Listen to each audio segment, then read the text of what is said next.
नमस्कार।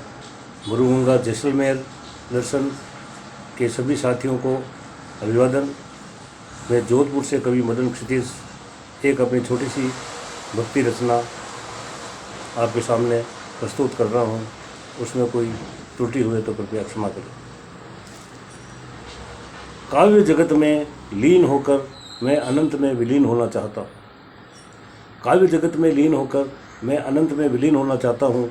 धरती के कण कण में मेरा चैतन्य अटल होना चाहता है। कतरा कतरा आकाश मुझे पुकार रहा है। चंद्रमा कलंकित हो गया महज एक रचना के लिए। अभिषेक की दुर्वा राशि पुष्प चंदन अक्षत बिल्वावल्ली मुझे रचनाएं ही लगी। अभिषेक की दुर्वा राशि पुष्प चंदन अक्षत बिल्वावल्ली मुझे रचनाएं ही लगी।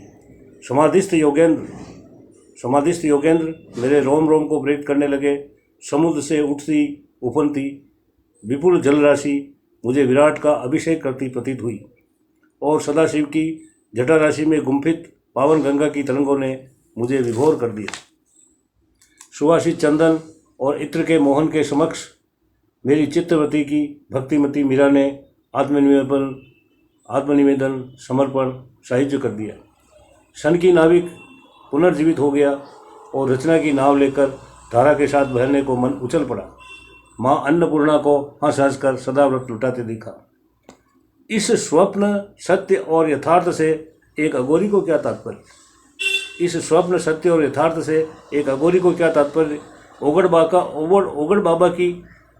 बाबा की जीवित समाधि पर उभरता प्रकाश बिंदु मेरे प्रत्येक उत्तक को कौंध गया और मैं एक समग्र विश्व की रचना राशि से क्षण क्षण में अभिभूत हो उठा। भरतरी तानों ने छेड़ा तो अश्वमेध के अश्व को वल्गामुक्त कर दिया। अनंत सिद्धों की वाणी ने गोरखनाथ पर पुष्प वृष्टि की। दिशाएं क्षितिज को पुकारती रही और क्षितिज विदिशा हो गया।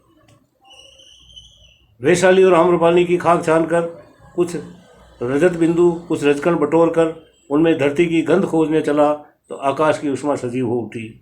पवन उन्मनी हो चली, मरण धर्मावन स्थिर हो गया। गहराता अंधकार प्रियदर्शी हो गया। हुतात्माओं के प्रकाश से संपूर्ण वेश में नहा गया। बलवती हो गई आकांक्षाएं अनंत को नन्हे